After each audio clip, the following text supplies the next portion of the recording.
আমি দৃষ্টি আকর্ষণ করে বলবো, ভাই এইখানে আপনারা অভিযোগ করেন পাগলরা গাঁজা খায়।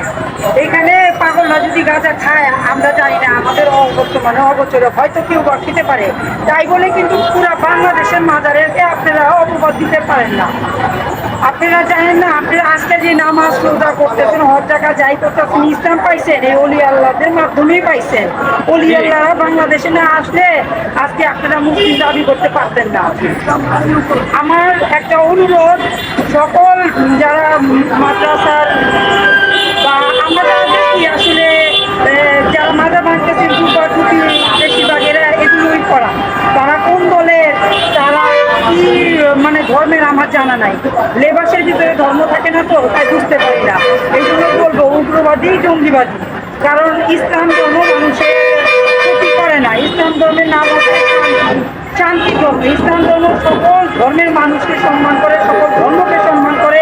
যে অতীতের শুরু থেকে আজ পর্যন্ত আমার রাসূলুল্লাহ থেকে শুরু করে অনেক বিরোধিতা করেছেন, তবুও কিন্তু আমাদের রাসূলুল্লাহ থেকে শুরু করে এই পর্যন্ত আমরা যারা সুফিবাদীরা ইসলামকে ধারণ করি, আমরা কারোর সাথেই লড়াই ঝগড়া করতে চাইনি। আমরা আজকে বিগত 11 তারিখ থেকে এগুলোর সাথে মানে সশরীরে উপস্থিত, আমাদের কারোর হাতে কোনো লাঠি সুতা দেখেন নাই। এই যে প্রতিবাদের শুধু আমরা ভাষা দিয়ে অনুরোধ কাকুতি মিনতি করতেছি যে আপনারা এগুলো বন্ধ করেন, সরকারের দৃষ্টি আকর্ষণ করছি, সরকারকে কাকুতি মিনতি করছি যে ভাই এখানে যদি গাঞ্জার কথা বলে আপনারা সারা বাংলাদেশের অলিয়া উলিয়াদের দরবার ভাঙেন, এটা অবশ্যই অন্যায়। গাঞ্জা এখানে কারা খায়, কে খায়? আমরা গাঞ্জা করছি না, গাঞ্জার বিরোধিতা আমরাও করি। আপনারা তাদের বিরোধিতা করেন, আপনারা তাদেরকে আইনের আশ্রয় নেন। তাই বলে তো আপনারা একজন গাঞ্জা খাইলে তাই মানে এটাকে ইস্যু করে সারা বাংলাদেশে আপনারা ভাঙচুর করবেন, এইটা নেওয়াতে অন্যায়। যারা বাজারে গাঁজা খায় আশেপাশে, হ্যাঁ, আমি এই গাঞ্জাটার বিষয়ে আর একটু শেষ করি। এই সমাজে কি আর কোথাও কেউ কোনো নেশা করে না? এই সমাজে কি উগ্রবাদীরা এগুলো চোখে দেখে না?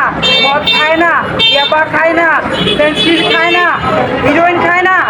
এই যে নতুন নেশা আসছে বিদেশ থেকে, এই যে এইখানে যারা ব্যবসা করতেছে, এই সমাজের যারা মাদা ভাঙতেছেন গাঞ্জা খাওয়ার একটা ইস্যু করে, তারা কি এই সমাজের এই ব্যবসায়ীদের বিরুদ্ধে কখনো রুখে দাঁড়িয়েছেন? এই সমাজের মাদকের বিরুদ্ধে আপনারা ভাঙচুর করছেন? আজকে একজন অসহায় পাগল ফকির, তার নাম নাই, ঠিকানা নাই, কে কোথা থেকে এসে গাঞ্জা খেলো, তার জন্য আপনারা সারা বাংলাদেশের উলিয়াদেরকে কলঙ্কিত করছেন। এটা তো খুবই অন্যায়।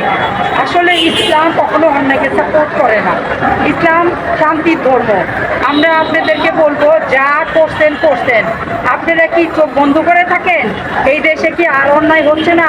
ছোট ছোট এতিম অসহায় শিশু বাচ্চাদেরকে নিরাপদে শিক্ষা দান করার জন্য মাদ্রাসা দেওয়া হচ্ছে, সেখানে আপনারা তাদেরকে কি করতেছেন? বলৎকার করতেছেন, লাশ খাটের নিচে রেখে দিচ্ছেন। আজ পর্যন্ত তো দেখলাম না কোনো মসজিদ থেকে এটা প্রতিবাদ বের হয়েছে, কোনো মোল্লা মাওলানারা এটার প্রতিবাদ করেছেন। এগুলো কি ভালো কাজ? কে গাঞ্জা খাইলো সেটাকে ইস্যু করে বাংলাদেশে আপনারা সকল উলিয়ার দরবারে হামলা করতেছেন। আপনারা এগুলা কি বলে? এগুলা কি ভালো কাজ? এগুলোর বিরুদ্ধে তো আপনাদেরকে কখনো দেখলাম না সামনে এসে কথা বলতে, এগুলো বন্ধ করতে। এগুলোর বিরুদ্ধে আপনারা তো কখনো স্লোগান দিলেন না যে এগুলো কি ইসলাম সাপোর্ট করে? আমার রাসূলুল্লাহর আদর্শ কোনো শিশু বাচ্চাকে বলৎকার করা? আপনারা মানুষ, যদি মানুষ হয়ে থাকতেন তাহলে আগে এই বড় বড় অপরাধের বিরুদ্ধে আপনারা রুখে দাঁড়াতেন। একটা ছোট্ট অপরাধ গাঁজা খাইলোকে, তার জন্য সারা বাংলাদেশের মানুষকে আপনারা সাফার করতে বাধ্য করছেন। আমরা রাস্তাঘাটে পড়ে আসি, গাঞ্জা যে এখানে শুয়ে আছেন সে কি খাচ্ছেন? গাঞ্জা তো উনি খাচ্ছেন না, তাহলে যে খাচ্ছে আপনারা তাকে আইনের আওতায় নেন। বিচার করেন এখানে সেরে করছে, আপনারা বিচার করেন এখানে গাঞ্জা খাচ্ছে। গাঞ্জা নেশা বাংলাদেশের কোথাও কি আর খাচ্ছে না? কোথাও কি আর কোনো গান বাজনা হচ্ছে না? কোনো বার কি চলছে না? সরকারি অনুমতিতে বাস করতেছে। আপনারা কথা বলতেছে না, যাদের ঘর নাই, বাড়ি নাই, চাল নাই, চুলা নাই, বউ নাই, বাচ্চা নাই, রাস্তাঘাটে পড়ে থাকে, তারা কে কোথা থেকে এসে গাঞ্জা খেলো? সেজন্য আপনারা সারা বাংলাদেশের উলিয়া আমাদের কলঙ্কিত করতেছেন, এগুলো আপনারা অন্যায় করতেছেন। এখনো সময় আছে, উগ্রবাদী জঙ্গিবাদী যারা এগুলো করতেছেন, ধর্মের অপব্যাখ্যাকারী, আপনারা সাবধান হয়ে যান। অলিয়া উলিয়াদের বিরোধিতা করবেন, ধ্বংস হয়ে যাবেন, অচিরে আল্লাহর গজব নেমে আসবে। আমি